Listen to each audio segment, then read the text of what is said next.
Happy Friday, everyone. Thanks for joining us today on this edition of Business Daily. I'm Lee in Seoul. Let's get started with a look at the day's highlights. Construction companies are rushing to sell as many homes as possible before the country elects its new president on May 9th. Global financial markets were busy this week with a number of central bank meetings and policy decisions from the U.S., Japan, the UK, and Switzerland. These stories and more coming right up.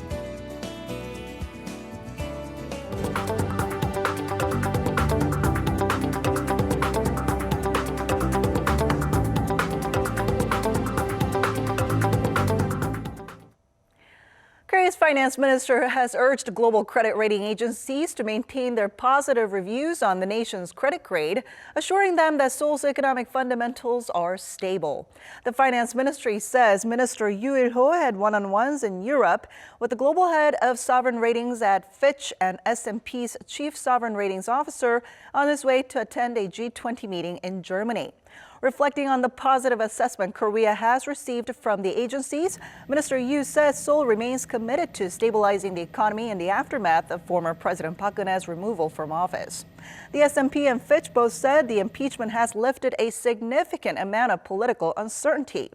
S&P has Korea at AA rating, its third highest. Fitch has the country at AA-, its fourth highest grade.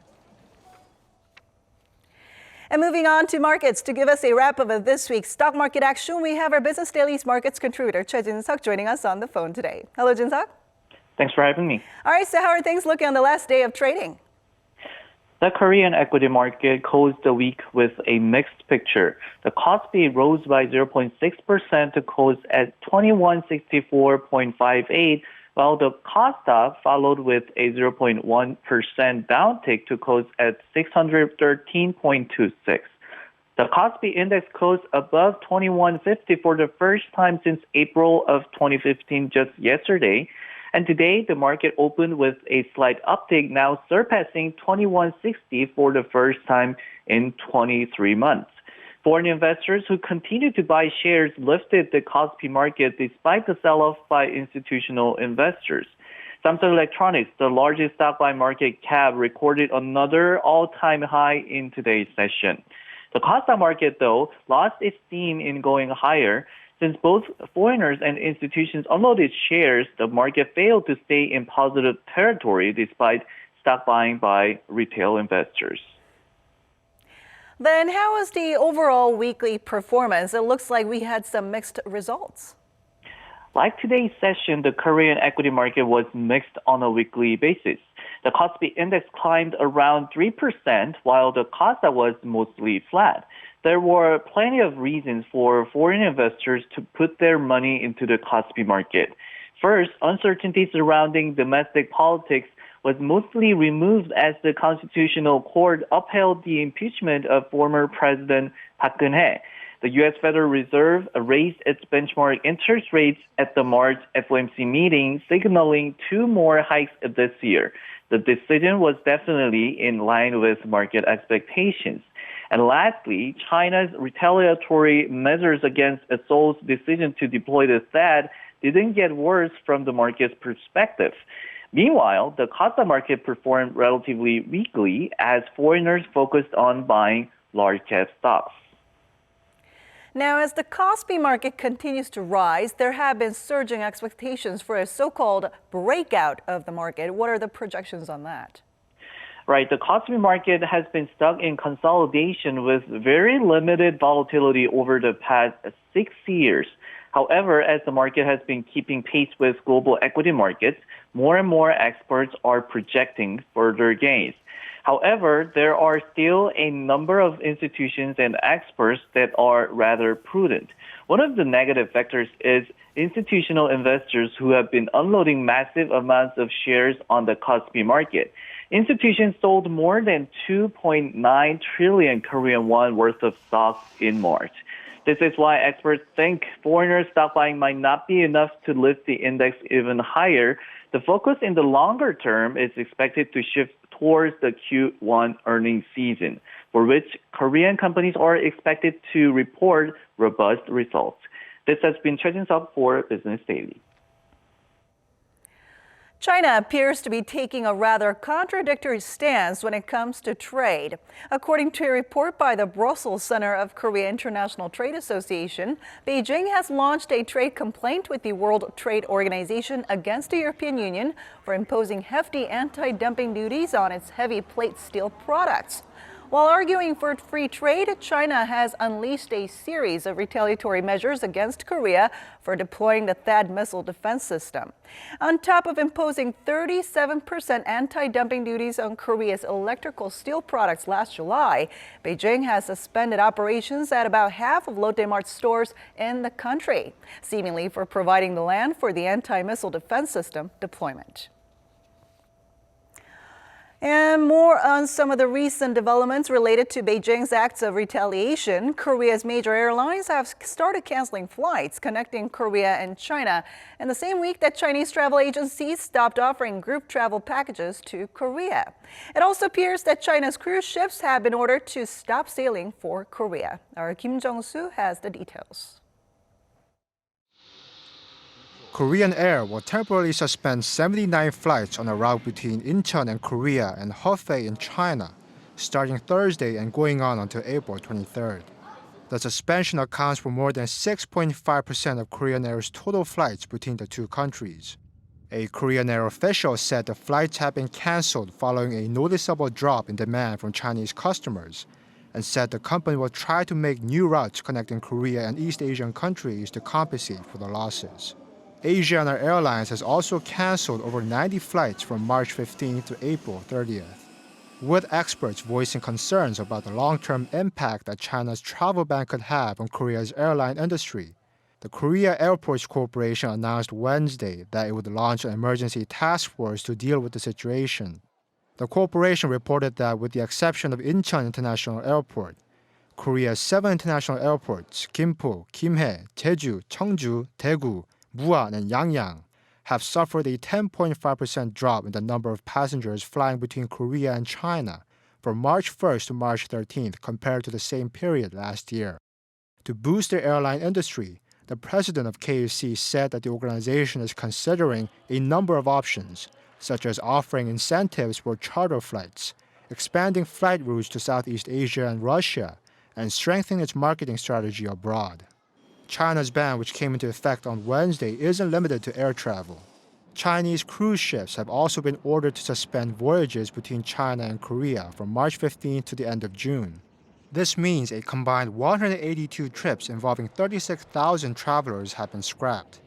The prohibition also includes ships that stop over in Korea en route to other destinations. Kim Jong-soo, Business Daily.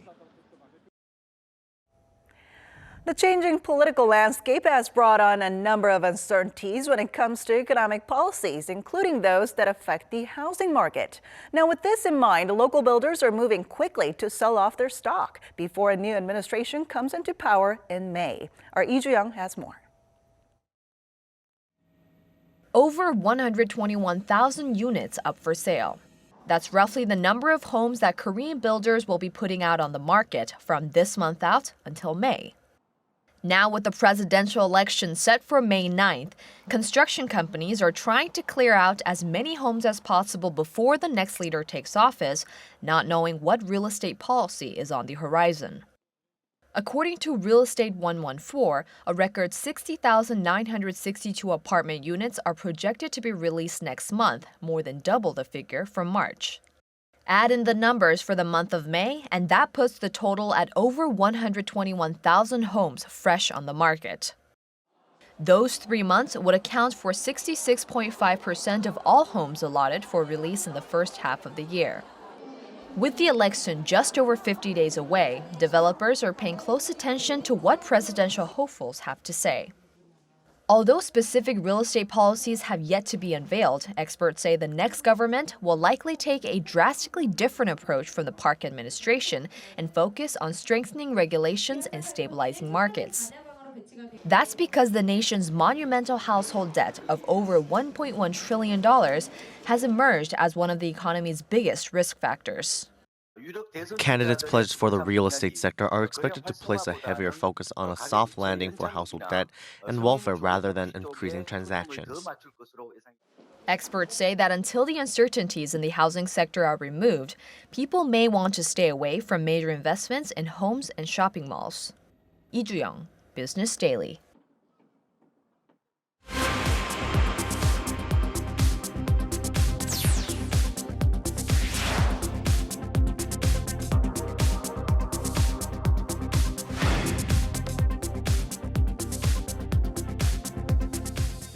Time now for a look at some important global business headlines we're following from the weekend. For that, we're now joined by Eunice Kim in the studio. Hello, Eunice. Hello, June. It's been an active 48 hours on the global front, from central bank decisions to geopolitics. Here's a wrap from Europe to the U.S. to Asia.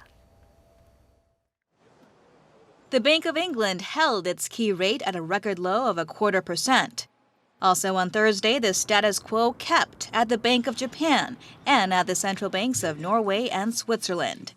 This after the U.S. Federal Open Market Committee the day before had signaled it's ready to begin a steady round of tightening this year. With 3 rate hikes in 3 years now behind it, the Fed reiterated it's looking at least 2 more hikes in 2017, putting it on pace to reach a Fed funds rate of 1.5% by year's end. We're closing in, I think, on our employment objective. We're coming closer on our inflation objective as we reach those objectives, and particularly in light of the fact that we see the risks to the outlook as roughly balanced at this point, and that's been our assessment for the last several meetings. The possibility of more than 3 hikes this year excused for now, global markets rallied, as did the Indonesian bourse, which hit a fresh high during Friday's trading day. Fed Chair Janet Yellen also said the central bank had not yet considered Trump's policy effects. While policies are still being crafted, a preliminary look at the Donald Trump budget suggests his priorities. Dubbed the America First, a budget blueprint to make America great again, this skinny budget provides generous raises for the Departments of Defense, Homeland Security, and Veterans Affairs. The Defense Department's 10% hike alone adds up to a $54 billion boost. These increases balanced out by deep cuts elsewhere, including the State Department, the Environmental Protection Agency, and the Department of Agriculture. Meanwhile, President Trump's chief diplomat making his first sojourn to Asia. Rex Tillerson's tour of Japan, Korea, and China, focused on North Korea issues, could also confirm Trump's first face-to-face meeting with China's President Xi Jinping at the U.S. leaders' resort in Florida. Germany's Chancellor Angela Merkel is en route to Washington for her first meeting with President Trump. On the election front, the populist movement in Europe took a hit after the Dutch handed victory to its Liberal Prime Minister Mark Rutte's party. Whether this will have repercussions for France's elections that begin next week remains to be seen. Also, the UK could trigger Article 50 any time now, as it's been signed off by Parliament and the Queen. So let's follow up on that Brexit. After weeks of discussions at the UK's Parliament, the Brexit bill is now signed into law. That's absolutely right. The House of Commons on Monday passed what's called the EU Notification of Withdrawal Bill without the amendments that were recommended by the House of Lords. And yesterday, the Queen made it final by giving the royal assent, clearing the way for Prime Minister Theresa May to trigger Article 50, which of course would begin that 2-year timeline for negotiations to pull the UK out of the EU. Now, the actual triggering of Article 50 likely to happen next week, as there will be an informal summit of EU nations next week. Now, going back to the Trump budget, what does it say about the future direction of America's policies? Right. So that huge cut we saw to the State Department was, in fact, curious. And his budget director later explained that this was the CEO president taking a business view of the government and cutting unnecessary parts. Take a listen.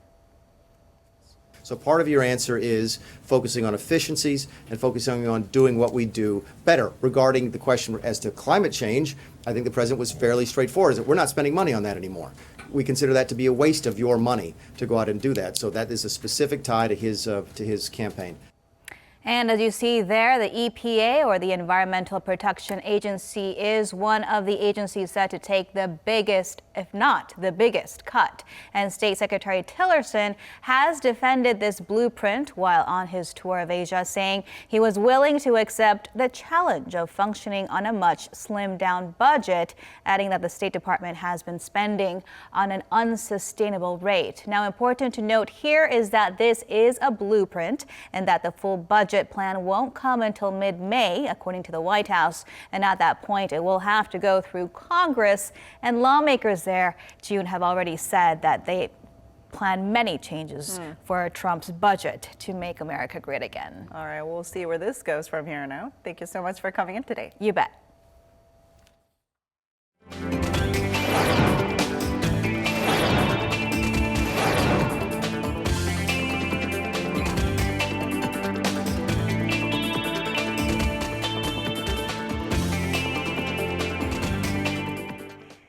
And that wraps it up for today and this week. Thanks so much for watching, and we'll be back next week with more at the same time, same place for your Business Daily. Until then, goodbye.